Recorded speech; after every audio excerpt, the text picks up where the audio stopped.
तो यस भारत विशेष में आज जो विषय लेके आए हैं वो है ग्रामीण विकास को लेकर। ग्रामीण विकास, क्योंकि आपको बता दें एक ऐसी कड़ी है जिसमें कहीं न कहीं सबसे ज्यादा हिस्सा जनता का जुड़ता है। और सर आप जो आपकी पार्टी है AIPP, जो कि पुरानी पार्टी भी है, जिसको हम कहते हैं ऑल इंडिया पंचायत परिषद। सर आप पूर्व समय से इसमें जुड़े हुए हैं और जो आपने पूर्व दिनों भोपाल में और मैहर में ज्ञापन दिया, किन उद्देश्यों को लेकर ज्ञापन दिया और आपकी मूल मांगें क्या थी? देखिए, हम लोगों ने ग्रामीण विकास को लेकर के हम ऑल इंडिया पंचायत परिषद, अखिल भारतीय पंचायत परिषद निरंतर प्रयास कर रही है और इस प्रयास का प्रतिफल तो मिल रहा है, लेकिन जो उम्मीदें सरकारों से होनी चाहिए उसको सरकार ग्रामीण विकास को विशेषकर ध्यान नहीं दे रही, जिससे विकास रुका हुआ है। और हम लोगों ने 23 जुलाई 2024 को भोपाल में 28 सूत्री ज्ञापन दिया था। इसके बाद उसी तारीख को पकड़ के हमने मैहर में 23 जुलाई 2025 को भी ज्ञापन दिया है, लेकिन सरकार इन ज्ञापनों का कोई तुरंत नहीं निकाल रही है और न इसका कोई औचित्य समझ रही है, क्योंकि कोई सुधार नहीं हो रहा, नहीं दिख रहा है। अगर कोई ज्ञापन का महत्व होता तो कुछ सुधार सामने आता, लेकिन फिर भी सुधार दिख नहीं रहा है। सर जैसे कि आप पंचायती राज के जो नियम अगर बदल रहे हैं, हमने देखा है कि 15वां ऐसा वित्त था जिसमें पंचायत अपने तौर तरीके से जो कार्यक्रम वगैरह पंचायत में होते हैं उनमें उस वित्त की राशि खर्च कर दिया करती थी, लेकिन अब जो प्रावधान आया है उसमें ये संशोधन मतलब कहीं न कहीं विखंड कर दिया गया है, क्योंकि उसकी जो राशि है वो सीमित ही रहेगी या उसको अलग आप नहीं दर्शा सकते।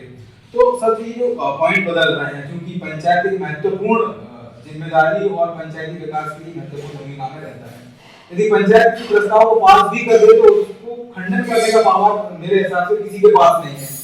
तो ये जो बदलाव हो रहे हैं इसको कैसे बदलना चाहिए, पंचायत के में क्या संभव प्रयास सरकार को भी करना चाहिए? देखिए, अभी जो आदेश आया पश्चिमा वित्त को लेकर के, इसका विरोध तो हम नहीं करते, लेकिन ये जरूर है कि अगर किसी एक विशेष काम के लिए निर्धारित कर दिया गया कि भाई इसी मद में आपको काम करना है, तो निश्चित रूप से जो अन्य काम है, सरपंच के पास कोई भी ग्रामीण है, कोई परेशानी होती है, कोई दिक्कत कई प्रकार की होती है, तो उसका वो समाधान नहीं कर पाएगा। पहले भी नहीं कर पा रहा था, लेकिन अब तो एकदम बंद ही हो गया, एक ही मद में काम करना है। तो मेरा सरकार से अपील है और गुजारिश है कि कम से कम ठीक है आप काम कराइए, काम करने के लिए तो है ही है, लेकिन उसका बजट को बढ़ा दीजिए। आप इतने बड़े बजट में आप ग्रामीण विकास के लिए 1.5% आपका बजट जा रहा है और 80% जनता गाँव विकास मतलब निवास कर रही है, तो आप एक दोहरा व्यवहार क्यों किया जा रहा है? जब आप वहाँ से रेवेन्यू आ रहा है, सारा चीज हो रहा है, तो उनका भी हक होता है, उनका हक ना मारा जाए। तो मैं तो मांग करता हूँ कि सरकार इस पर विशेष ध्यान दे। सर ये जो मनरेगा की राशियां हैं, मनरेगा की जो राशियां हैं जो अलग अलग मतलब से जो वर्कर हैं या जिनको दी जाती है खास तौर पे, वो कहीं आपको कम नहीं लगता कि आज का जो समय है और मनरेगा की राशि में कितना बड़ा डिफरेंस है? देखिए, जो रेट निर्धारित है, जिससे आपको अपना काम कराना है, निजी काम कराना है, तो ऑलरेडी मजदूर 500 रुपये लेता है और मनरेगा में आप लोग मालूम है तो मतलब ना बराबर है। तो इतना डिफरेंस है कि लोग मजदूर नहीं मिल पा रहे हैं और सरकार दबाव बनाती है कि नहीं प्रगति आनी चाहिए, काम होने चाहिए। कैसे सब कुछ लोग काम करें, इसका रेट करीबन मतलब मूल्यांकन होना चाहिए, रेट बढ़ाया जाना चाहिए। कम से कम मनरेगा में 500 रुपये मजदूरी होनी चाहिए। सर मजदूरी का भी ठीक है, हम मान लेते हैं, लेकिन जो पंचायत है उसके जो पंच हैं, सरपंच हैं, आज के समय के हिसाब से उनकी भी तो राशियां कम हैं। कभी आप बहुत अच्छा पूछा, हंसी आती है कि पंचायती राज की व्यवस्था की तरफ सरकारों का क्या रुख है। हमारे जो पंच निर्वाचित, वो भी निर्वाचित प्रतिनिधि होते हैं और उनको 500 रुपया प्रतिदिन के हिसाब से मानदेय पड़ता, 150 रुपये मानदेय दिया जा रहा है। और कहने और सुनने में भी हंसी आती है कि तो सरकार इन चीजों में सरपंचों का वेतनमान 4250 निर्धारित है, लेकिन एकदम नाम आते हैं कि सबके बढ़ने चाहिए। कम से कम सरपंचों का तो कम से कम 25-30 हज़ार रुपये से कम नहीं होना चाहिए, 5,000 रुपया पंच लोगों को होना चाहिए, लेकिन सरकार नहीं होगी। लेकिन विधायक और सांसदों को प्रतिदिन अपने ध्वनिमत से अपने प्रस्ताव पास करके अपने सब कुछ बढ़ा लेते हैं। जो इनके अधीनस्थ का लोग हैं तो मांग कर रहे हैं, सरकार नहीं सुन रही।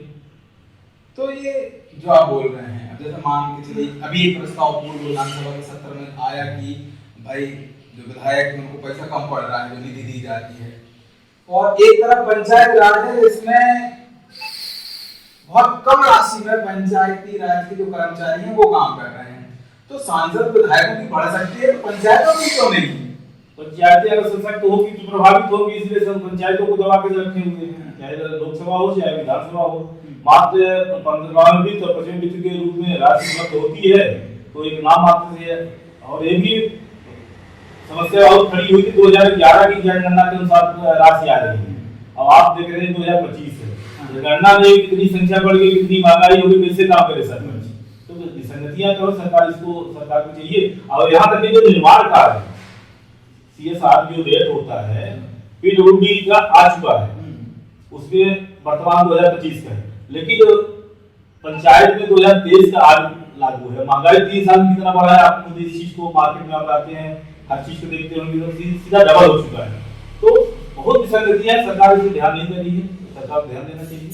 पंचायती राज और ये जो स्वराज 1993 और 94 का जो आप नियम लागू करने की इसमें बात कर रहे हैं, जो आपने ज्ञापन दिया है, अब ये कैसे संभव है? अगर देखिए लोकसभा ने राज्य सरकारों पर 29 अधिकार देकर छोड़ दिया है, आप बहुत सारे देश में ऐसे राज्य हैं कि वहाँ पे लागू है, 70% लागू है, लेकिन अपने मध्य प्रदेश में जो था वो भी घट रहा है। तो इतनी होना चाहिए, जो है तो खापत रहे, उसको माइनस तो नहीं करना चाहिए। तो आए दिन नए नए नियम लाद के और कटौती अधिकारियों का हो रहा है, जिससे ग्रामीण भी परेशान है, ग्रामीण परेशान है तो निश्चित रूप से शिकायतें सरपंच पर आती है कि सरपंच ये हमारा काम नहीं करता है, ये नहीं होता, वो नहीं होता। भाई सरपंच के पास अधिकारी ही नहीं बच पा रहे हैं तो कहाँ से काम करें, और वो जो उम्मीदें हैं वो जनता को पूरी नहीं कर पा रहे हैं।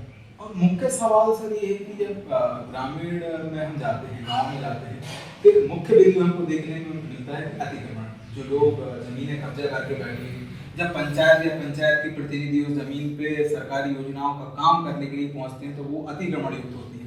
अब पंचायतों के पास पावर है कि नहीं, अब देखने में आता है कि जो अतिक्रमण युक्त भूमि है उसको भी निकालने के लिए कई वर्ष लग जाते हैं।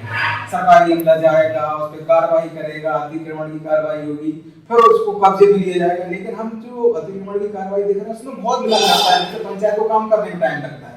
इसका निष्कर्ष कैसे निकाला जाए? देखिए आपने बहुत महत्वपूर्ण मुद्दा उठाया है। अभी हाल ही में आपको याद भी होगा कि सागर जिले के बीना में अतिक्रमण का ही मामला था। 2 साल की जमीन थी, सरपंच ने उस अतिक्रमण को हटाने का प्रयास कर रहे थे और उसमें कुछ राजनीतिक के लोगों के इन्वॉल्व होने की वजह से सरपंच को घसीट के गाड़ी से कुचल दिया गया, उसकी मौत हो गई। तो अतिक्रमण तो इतना महत्वपूर्ण मुद्दा वो है कि बहुत सारी चीज जैसे मान लीजिए समुदाय भवन है, आंगनबाड़ी भवन है, आपका ग्राम पंचायत भवन है, तो सब शासन की जमीनें जहाँ फंसी हुई है तो शासन तो अगर सरपंच आवेदन देता है तो उसको त्वरित कार्रवाई करके उसको खाली करा करके उसको उपलब्ध कराना चाहिए। लेकिन अतिक्रमण में सरकार सहयोग सरपंचों का सहयोग नहीं कर रही है। और सरपंच बहुत सारे लोग जो दबंग लोग हैं धारा 40 से या कई पंचों मतलब प्रभावित कर रहे हैं, दबाव ले रहे हैं सरपंच की ताकि उनका व्यवहार सरकार इस चीज को सुन नहीं रही। एक विषय और इसमें है, इसमें राजनीति का भी एजेंडा जुड़ता है। जो विधायक हैं जो निधियां पंचायतों में देते हैं, परसेंटेज के मामले कई बार सुनने में आता है, लोग बोलते हैं कि यार इतनी राशि दी हमने, हमको इतना परसेंटेज चाहिए, ऐसे ही मामले निकल के आते हैं और सरपंचों को सपोर्ट रहता है राजनीति में। तो इस विषय को लेकर आप क्या? देखिए आप वाकई मानना पड़ेगा पंचायती उसके अनुभव रखते हैं। अभी हाल ही में एक मामला आया है आपका बैतूल जिले का, वहाँ पे एक पुल बनी थी 15 लाख की और मीडिया के माध्यम से उजागर हुआ कि पुल थोड़ा डिस्टर्ब हुई है, क्योंकि बात खुल के सामने आई कि जो प्रतिनिधि जो भी हैं मतलब विधायक या सांसद, उनको कहीं न कहीं कुछ तो आता है तो पूरा काम नहीं हो पाता और इस वजह से वो गुणवत्ता नहीं रह पाती। तो अब एजेंसी तो ग्राम पंचायत के सरपंच दबाव है कि भाई सांसद जी कहे कि विधायक जी कहे किसका कहाँ से मजा आए, भैया आपको काम करना है और उनका एजेंसी बना देते हैं और काम गोलमाल दूसरा करके चला जाता है। तो कल उनको रिकवरी की भी सामना करना पड़ता है, उनका व्यवसाय भी होती है, उनकी बदनामी भी पंचायत में होती है।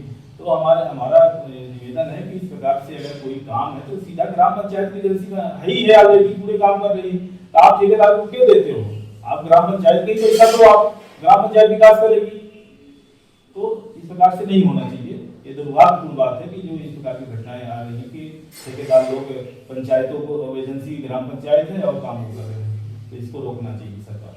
पूर्व दिनों से निरंतर कुछ वीडियो सोशल मीडिया में वायरल हो रही हैं जिनमें स्पष्ट है कि जो टेंडर जाते हैं, चाहे वो जिला सीओ के पास जाएं या हमारे जो ब्लॉक लेवल के जो सीओ रहते हैं या जो भी पदाधिकारी रहते हैं, इंजीनियर्स रहते हैं, उनके थ्रू ये पास होते हैं।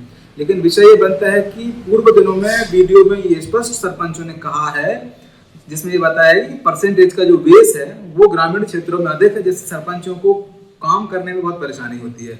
जो राशि आती है उसमें से बहुत सारा जो हिस्सा है वो कहीं न कहीं विलुप्त हो जाता है और काम करने में समस्या आती है। काम जो बेहतर होना चाहिए था वो कहीं न कहीं अप डाउन होता है, जिसमें काम भी खराब होते हैं, योजनाएं भी नाम में दर्शा दी जाती हैं, काम कागजों में पूरे कर दिए जाते हैं, फिर भी समस्याएं जस की तस बनी रहती हैं। फिलहाल ये जो AIPP जो संगठन है, ये पूर्व संगठन है जिसमें देश के बड़े बड़े राजनेताओं ने काम किया है और बड़े बड़े पदों पर विराजमान हुए हैं। फिलहाल प्रदेश अध्यक्ष अशोक सेंगर जी हमारे साथ में थी, जिन्होंने पंचायती राज की कुछ बातें आपके समक्ष प्रस्तुत की हैं। इनमें से क्या सही है, क्या गलत है, ये आपको ज्ञापन के माध्यम से देखने में मिलेगा। ये 24 सूत्रीय मांगे थी जो क्रमबद्ध तरीके से आपके सामने हम पेज के माध्यम से प्रस्तुत कर देंगे। फिलहाल वीडियो के लिए किसी और क्रम में हम आपसे पुनः मुलाकात करेंगे। यश भारत न्यूज विशेष भोपाल।